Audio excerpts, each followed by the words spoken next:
Good afternoon, everybody. I am Archana Madhusudhan, a senior educator and an emotional intelligence coach as well. My topic for today is emotional intelligence in the classroom. Now, this is one topic which has been most neglected, at least in the Indian context, not only just in the classroom, but even in the house environment. Let me start off my presentation and we start off with the session for today. Okay, so emotional intelligence in the classroom. What is emotional intelligence? First thing. Emotional intelligence is the ability to recognize, understand, manage, and influence emotions in oneself and also in the others. Now, only if the teacher is able to understand her own emotions, have a grip on them, she will be able to better model to her children as to how they should be conducting themselves in the classroom. And that is the reason in the classrooms, emotional intelligence plays a critical role in fostering a positive learning environment, improving teacher-student relationships, and also enhancing students' overall academic and social development.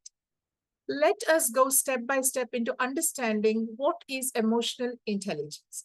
So these are the components of emotional intelligence: self-awareness, self-regulation, motivation, empathy, and social skills. So what are these? Self-awareness. Self-awareness is recognizing and understanding one's own emotions. Let's say, for example, a student realizes just before a math test that he is very anxious. He goes into a panic mode. Instead of panicking and ruining the test, he better acknowledge the nervousness, take deep breath, take deep breaths, calm down. He will be in a better position to execute the test in a more reasonable fashion. Self-regulation. This is the next pillar of emotional intelligence. It means managing emotions effectively. I like to give examples. It is a better way of understanding. So now, what is self-regulation? Let's say a student gets frustrated because he's lost a game that he is playing during a recess. Now, instead of yelling and quitting, he takes a moment to cool himself down and tries again. Now, that is how one regulates oneself. And it is a better way to move ahead rather than just throwing tantrums and giving up on things. The next pillar is motivation. Motivation is using emotions to drive achievement. Let's say a student fails a quiz, but instead of giving up and feeling that he is a loser, he uses this disappointment to self-motivate, study harder, and to do better next time. It's not just a proverb that failure is the stepping stone to success. It is in fact a reality. Catch them young. The sooner they learn this aspect, the better they are as they grow up. The next aspect is empathy. Empathy is understanding and sharing the feelings of others. Please do not confuse empathy with sympathy. Sympathy is you're just showing that you're sorry for an individual, but empathy is getting into their shoes, understanding how one is actually feeling. That is there where you can actually relate to how the person is feeling and be in a better position to be with him or her. Let's say a student notices that a fellow classmate is looking sad, approaches this classmate and asks, "Are you okay? Do you want to talk?" Sometimes people just need a listening ear. They do not require any advice. Just be there for the person. This simple act of kindness makes the classmate feel supported. He will have the faith that there is somebody who is looking out for. That is empathy. Next, social skills. Last but not the least. Now, social skills are building real positive relationships and handling conflicts well. Now, social skills are one thing which are not very well developed in today's generations. Reason is because all of us know children are more addicted to gadgets. They like to spend time with themselves and their screens. So social skills are missing. However, only if social skills are encouraged, because man is a social animal. We need people. We need to be in groups. We cannot spend time in isolation. I think COVID lockdown was an example of how important it is to be in a community, to be among people. Now, coming to social skills, how does it apply to the classroom scenario? Let's say two students disagree on how to complete a group project. Instead of arguing and trying to prove their point, they calmly discuss their viewpoints, listen to each other, and come to a final compromise. That is what social skills are all about. So these are the components of emotional intelligence.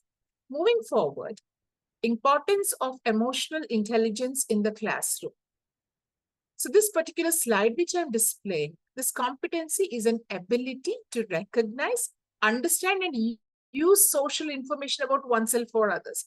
Now, if you see the three skills that I have mentioned here, IQ, intelligence quotient, it is measurable and it is fixed. Emotional intelligence, also measurable. However, it is not fixed. It can be improved, enhanced. Technical skills, these are skills which are accumulated and these are completely competency based. Emotional skills, how does one develop emotional skills? Ask questions like, what do I think of myself? Being yourself aware. How do I work best? What motivates me? How do I influence others?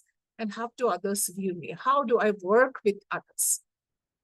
First thing is, when the emotional intelligence of children is developed, is worked upon by the educator or the facilitator, it enhances student learning. Emotionally intelligent students are more engaged, they're motivated and capable of handling academic challenges perfectly. Second, it improves classroom behavior. Students with higher emotional intelligence exhibit better self-control and have fewer behavioral issues. So classroom management is easily handled. Promotes a positive classroom culture. Emotional intelligence fosters respect, cooperation, and teamwork among students. Now, when you have students who have this emotional intelligence and understand what are their needs, understand the other needs, also to calm down when another person is not in a position or is dysregulated, that is where the classroom environment changes. Also, it strengthens teacher-student relationships. Teachers with higher emotional intelligence can better understand and support their students, both emotionally and academically. The reason is children model their behavior on the teacher's behavior. If the teacher is displaying awareness, if the teacher is empathetic, if the teacher shows better self-resilience, the children also emulate the same. Next, it prepares students for a life beyond school. Emotional intelligence is essential for success in personal relationships, workplace, and society. So it's something like you can mold a tree only when it is still very young, when a shrub, that is, or when it grows into a full-blown tree, you cannot do anything to it. So whatever seeds you are planting in the child today, the same thing, they are going to grow into big trees. Now, what are the strategies for development of intelligence? How do you develop emotional intelligence in children? First thing, encourage self-reflection. For elder children, using journals, because yes, everything is energy. Whatever a child is undergoing, if he is able to jot it down, he will be able to self-regulate himself. So maintaining journals, or if the child is not interested in writing, discussion, encourage the child to communicate. Discussion helps students recognize and express their emotions, not snub their emotions. Hardest part is we are never taught to express emotions. It is considered when a child is dysregulated, the child is being branded as a troublesome child, throwing tantrums, and an ill-behaved child. However, try to get to the root cause as to what is provoking the child into this behavior. Once you know that and hit at the root of the problem, all of these behavioral issues will be automatically resolved. So encourage self-reflection. Next thing is teaching children emotional vocabulary. Help students articulate their feelings. Let the child understand what is it that I am undergoing. Am I angry? Am I upset? Am I hungry? Or what is it, right? Only when the child is able to understand and articulate his feelings accurately, it fosters better communication among your children. So that is their majority of the problems are resolved. Try and understand, also teach them the vocabulary as to I feel this, not I am this. I am not an angry person. I sometimes feel angry. I am dysregulated. Why am I angry? What triggered it? Try to get to the root of it. Help your child express whatever he is feeling in proper vocabulary, proper words. Modeling emotional intelligence. Like I said, teachers should demonstrate self-awareness, regulation, empathy, and also positive communication. Reason is, children are mirrors. They just reflect what they see. Most of the time we see children idolize their teachers. They just want to be like their teacher. So whatever you are, the same thing your children will be copying. So model emotional intelligence in your classrooms. Practicing mindfulness and stress management techniques. Introduce breathing exercises. It will not take much time, hardly a minute or two. Breathing exercises, meditation, relaxation. So we are not talking about uh, having a whole time or period dedicated to it. Even in the middle of your sessions, just take a minute or two to help re-regulate. Reset is what we call. Bring back the focus to the class. Incorporating social emotional learning programs in the classroom or in the school. So implement structured programs that focus on developing emotional intelligence skills. In fact, the NEP mandates that SEL is an integral part of our curriculums today. That should be strictly adhered to. Promoting collaborative learning. So group activities that encourage teamwork and also peer support can enhance social skills. So that is where children learn that I am not the center of the world. There are others also. It's not just my feelings, my views which are considered. I also need to look into the views and viewpoints and considerations that others are giving.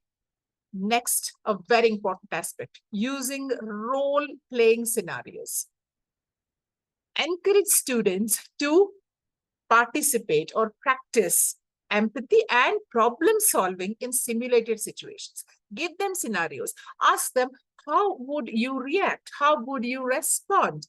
Most importantly, teach the children to respond and not react. Very, very powerful words. Most of the time, we are listening to react, not reaction. Focus on how you respond to a situation. Finally, providing constructive feedback. Now, this is a very important aspect. Teach children how to accept and give feedback with a positive approach. Not give feedback with an intention to hurt or criticize.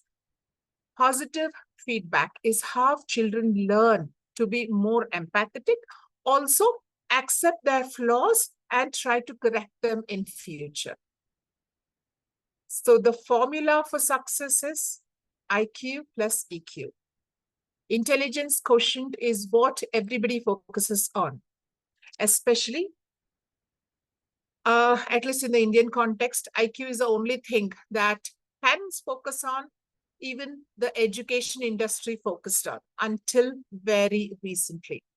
But IQ is fixed, EQ can be enhanced. Once the EQ is enhanced, it can also impact the IQ. So the success formula is a beautiful combination of IQ, intelligence quotient, and EQ, which is the success quotient. In conclusion, what I would like to say is emotional intelligence is a crucial component of a successful and supportive classroom environment. By integrating emotional intelligence principles into teaching strategies, educators can help students become more self-aware, empathetic, and resilient. Now, these are life skills with which we should equip our children. Developing emotional intelligence not only enhances academic performance, but also prepares students to navigate challenges with confidence and emotional maturity. With that, I conclude my presentation and I'm open to queries. Thank you. Thank you, Ms. Archana. Can you stop sharing your screen, ma'am? Thank you. So, as you know, we are conducting, we have changed the timing and the date, right? So I didn't expect any audience because I've just updated the website. So anyways, so the questions I have, I'm prepared some questions to ask you. What inspired you to focus on emotional intelligence in the classroom? I think, like I told you, this is the most neglected part. Okay. So the focus is only on marks. The focus is only on grades.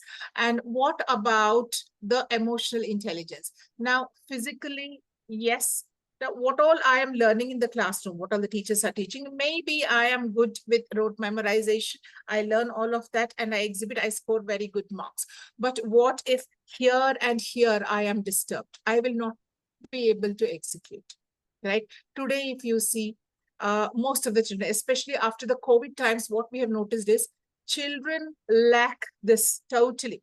And I can't say that during the COVID times also, emotional intelligence has never been given importance.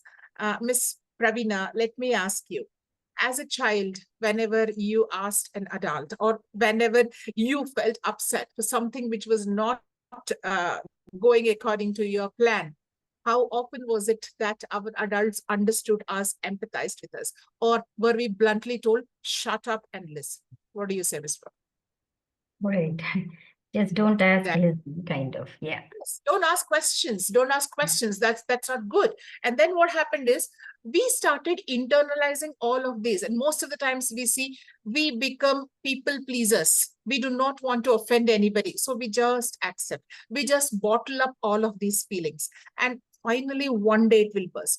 See, the terms like depression, anxiety, these were never heard of when we were kids, or even in my college days, I never heard of them. But today, as an emotional intelligence coach and as a child psychologist, I have children as young as 5-6 years coming in for anxiety counseling, depression counseling. Why does a child of 5 or 6 years have anxiety? What is that? What is it that is depressing this child? Reason is the emotional intelligence, right? So I think this is one thing which should be focused on, not only in the classrooms, but also at home. So that's the reason that emotional intelligence is one of my favorite topics. So what are some common challenges teachers face when implementing this concept in the classroom? Like I told you, most of the time today we have single child families. So children are pampered a lot. And because they are not aware of sharing, caring, being a single child. When they come into the classroom, they are unable to adjust to the environment. So disruptions in behavior. So that definitely upsets a classroom. A teacher finds it very challenging to handle a child who is dysregulated and who feels that I am the only one. I only have to get all of this importance. So only when a child is taught to be emotionally intelligent, that yes, I need to understand there are others also, their needs are equally important. And when the teacher displays, okay, one single thing I would like to ask Miss Pravina. Sorry. Today's children do not say sorry. Have you observed it? Right. Yeah. You ask them, no child, that is incorrect. Say sorry. No, I will not say sorry. Maybe if I say, child, can I have your kidney? Happily, he will remove and give. But sorry, he will not say. Right. Right? Why? Why is sorry such a taboo word? Reason is it has not been taught. When you are wrong, self-realization. When you are wrong, you know that no, this, or I don't say wrong in, it might not have a drastic impact. However, when I realize that no, this is not the right approach, there's nothing wrong in saying sorry. How will a child learn it? Only when we as adults, be it a parent or be it an educator, also emulate. And yes, mean it. It's not that, okay, I'm sorry. It's not lip sympathy. A person, when he says sorry, he should mean it, that he is not going to repeat it again. So I think these are some challenges that teachers face because emotional intelligence is not taught. Not taught how? You needn't have a course on it. It has to be role modeled. If we as adults do it, children copy it. You find an angry, abusive, aggressive child in the class. Where is this coming from? It is stemming from the atmosphere at home. Somehow, adults, parents think that he's a child, he doesn't understand. This is something between the adults. But no, children are, when we say children are wet sponges, they absorb everything. True. Another thing, children are mirrors. They just reflect. Whatever they're seeing, they reflect. So as an adult, if I am modeling positive behavior, I am a regulated person, my child also will also emulate the same. Right, ma'am. So, Ms. Archana, as a child psychologist, what benefits have you observed in students who have developed higher emotional intelligence? Yes, like I told you, first thing is they are very emotionally aware. Anger outbursts, temper tantrums are not there. Okay. They realize the minute they feel the breath is fastening, heartbeat is increasing fast, taking the breaths deeper and in short spans, not deeply. Okay. Venting out. So fuming, they are fuming, eyes are feeling angry, clenched fists, all of this. The child realizes, no, no, no, I am getting angry. How do I calm down? So that regulation is there. Deep breaths or backward counting. So one needn't tell, the minute the child faces these or has these reactions in his body, he realizes that, oh my God, I am going out of control. How do I regulate myself? He sees that another child is crying, another child is upset. He's more empathetic as to what's wrong. Can I help you in any way? Right? So that is what fosters the bonding between children. It also makes children kinder. World requires more kindness today. So if we are planting that seed at a very young age, it's wonderful. So so I am also a neuroscience practitioner, Ms. Pravina. So in my training sessions, when I conduct training sessions for teachers, I focus on neuroscience-based teaching, neuroscience-based learning strategies, so that teachers have a better understanding. How is this child thinking? How can I better understand and bring more focus to this child in the classroom? So there is one concept which is called amygdala hijack, okay, wherein your thinking brain is not operating at all. You only act based on emotions. Later you regret as to, oops, I should not have done that. I think most of the times we have also done. We say something, we do something unintentionally, and we are like, I'm sorry, I didn't mean that. I didn't mean that. But then once you've said it, it's over. Right. So this is when you have lost control over your thinking brain. So I had actually taught this to my students, kindergartners, and I told them that, see, when you have lost control over your brain, you start speaking angrily, you start breathing hard, right? And you may shout. In such a situation, when these things start happening, you need to self-regulate. One way of self-regulating is backward counting, because very, very young children count back 10 to 1. By the time you come back to 1, you are taking deep breaths with every count, and then you'll be regulated. So in one particular incident, a child had broken another child's pencil. And the one whose pencil was broken was upset, and he was fuming, and he was like, oh, that is my favorite pencil, you broke it. And he was screaming. And then a little girl sitting beside him said, Rohan, that is amygdala hijack. We need to do backward counting. And she started counting 10, 9, 8, 7. By the time she came to 1, this child was breathing deeply. He had calmed himself down. By the time she came to 1, he turned calmly and asked, why did you break my pencil? No anger, no screaming, no shouting, no crying. And the other child replied, I'm sorry, I didn't mean it. Can I get one tomorrow for you? And then, okay, friends. So that was a beautiful example of how children can be regulated rather than going into a fight mode, panicking, causing what do I say, chaos for everybody around, right? The situation was quelled. So that was when I realized that, wow, you teach children something at this age and they just grab it. So I think it helps like that. And you find children more, emotionally mature rather than just blowing off their tops and being dysregulated all the time. So that is the advantage of emotional intelligence. Absolutely. So nice way of teaching them, and like the beautiful thing is the child implemented the principle too. So that's a very beautiful thing. So coming to adults, ma'am, what resources or tools would you recommend for teachers or adults looking to develop their own emotional intelligence? We all need it. First thing, Miss Pravina, acknowledge that you are feeling something. Okay. The thing is, we brush off everything under the carpet, Miss Pravina. We are never encouraged to show or express emotion. That is the saddest part. However, the minute you start acknowledging, yes, I am human, it is okay. I don't mean that we should always be positive. We are human. Sometimes things go totally haywire, and it is practically impossible for us to maintain that composure.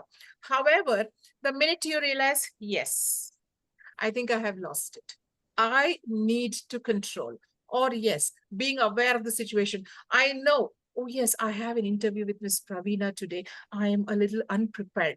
No point panicking, right? If I panic, I will ruin everything.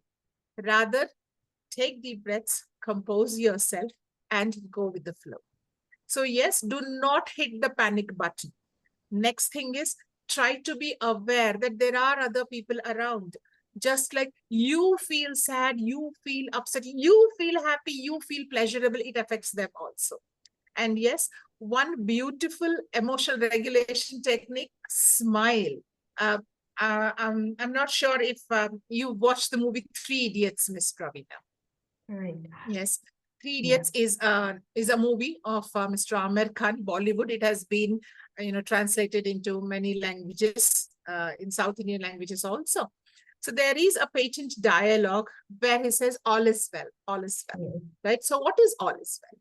You are trying to tell yourself that there is nothing which will bring the world to an end in this situation. Calm down. When you are in that hyper mode as to, oh my God, it's gone. If you hit the panic button, your brain is going to drive into that direction. Only thing is, it is, okay, this too shall pass. This too shall pass. That is what all is well means. You are, Amir Khan says this as to, isko ullu bana ke rakho. That is, try to, it is like a child. It is just very playful. How do you, as an adult, you know that This is not the end of the world. You need to tell yourself, look, this too shall pass. This is a moment that I have encountered this issue. Be calm, be composed. It will pass. Thing is, when you are in that emotionally heightened state, you may take decisions. You may say something which you may regret later. So yes, those few minutes, the same thing happens with when I'm talking about anxiety, depression, and suicides. Student suicides, all-time high. Why? Why are children not understanding that if I fail today, I may succeed tomorrow if I retry. But if my life is gone, it's gone. It's never going to come back. Why doesn't this generation have that resilience? Why has it come to such a state? Because of lack of emotional intelligence. So as adults, if we are able to implement it, and yes, it is being very mindful.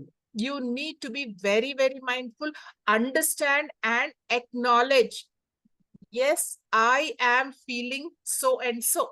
I am feeling this. How do I overcome it? So there are strategies, there are beautiful techniques. And yes, you need to understand, I am feeling anger. Where in my body am I feeling anger? So when you're angry, your head is hot, your eyes are hot, right? Your stomach is clenching. I am feeling my feelings here. When you are joyful, where is the feeling? My heart feels happy, not my tummy, right? Acknowledge where you're feeling that feeling. So this is a beautiful concept. It has to be taught step by step. Once you start understanding, oh yes, if this is where I'm feeling it, this is the emotion that I am undergoing. You know the emotion, label it, then you know how to handle it. It's indeed a very important thing in everybody's lives, like not only children, adults, teachers, anyone. So how can we continue to promote and support the development of emotional intelligence, not only in schools and beyond? Very, very important. So yes, awareness campaigns, like in schools, it is quite simple because you have a community there. You can organize classes, social and emotional learning sessions for children, social and emotional lessons for educators. In corporates also, we are doing that because we see corporate lifestyle also is very hectic, very stressful. So this is one of the main agendas when I do my soft skills training. One of the most opted topics for discussion is social emotional intelligence. Okay. Yes, it is going ahead. And believe me, Miss Pravina, when you teach them to children, they go back and teach it to their parents also. Okay. So because see, parent orientations can be done in schools. Yes, during parent orientations, this can be an integral part. So parents realize, oh yes, I need to focus more on this. For example, a child goes back from school, Miss Pravina. What is the first thing that mommy asks to the child? How Tell me. was your day? How was Child your goes day? back from school. Sorry? How was your day at school? Okay. Okay, a child goes back. Okay, his shirt is all rumpled, and it's all very dirty. And then he goes and he flings his bag in one place, shoes in one place, socks in one place. And now what would be mama's reaction? Uh, Behave or yeah, something like that. I don't think like Isn't the it? mother would be very happy with the child's behavior like that. No, my question is, would the question still be, how was your day? No. No, it would Yeah. be, socks aren't supposed to be thrown there, Yes. right? Disciplinary. Remove the socks. Keep the shoes in one place. You know what? The child would be feeling, the socks and shoes are more important to mama than me. He's not expressing, Mhm. but that is Right. what is, because the child is away from the mother for the whole day. He comes back. Maybe he's excited. Maybe he's upset. Maybe he's angry, whatever the reason. Okay. However, how he is behaving, like I told you, don't react, respond. Right. So Right. instead, whatever the child does, if the mother was like, How was your day? He would forget all of that. It will not take a second for us. I know maintaining discipline is fine, but once you explain to it in an empathetic manner, the child will never repeat that. However, if your focus is on that, or most of the times, mother's concern is they will first check the lunchbox. Have you eaten food? Why didn't you eat food? Right? That is not what the child is looking for. So what happens is, we as adults think that I am a parent, right? I know what is best for my child. That is not always the case. The child is an individual entity. Understand, acknowledge that he has a thinking brain. He has a mind of his own. And sometimes when he is acting out, try to get to the root of the problem. Try to be there for the child. That's all. Okay, he doesn't want no lecturing, no giving him moral lessons or disciplining him at that minute. Do it later, but at that minute, see what is happening. A child is angry, you are also angry, you are not reaching at a resolution. Both of you are at loggerheads. And believe me, Miss Pravina, children remember everything. There is nothing that a child forgets. And even long after they have grown as adults, they may remember that one episode wherein they wanted you for them, but your reaction ruined everything. They will remember that as that day, that day, this was what I wanted. You may give them 101 things. You may give them the most expensive toys, the most expensive gadgets, the most expensive excursions. Nothing of this will matter. Were you there for the child when he emotionally needed you? This is what the child will remember. I have had so many instances wherein children actually say, that day, we have parent-teacher meetings, we have occasions in school, graduation ceremonies, annual day ceremonies where children are performing. Parents are like, I have a meeting today, very important, I will not come. Right? But for the child, it is a performance which is the most important. Your meeting is nothing for the child. When you're doing everything for the child, why don't you look at what the child is needing? Not what I want to give to the child. What is the child wanting? Right? You see a child, a parent goes to the meet or goes to an award function, graduation ceremony or something. The child is all smiles. He is super happy that, wow, I spot my parents there in the crowd. Right? However, even if I'm saying that, why am I working overtime, Baba? It's for you. I will get a double increment, then I can take you on an excursion. I don't want that. The child doesn't understand this.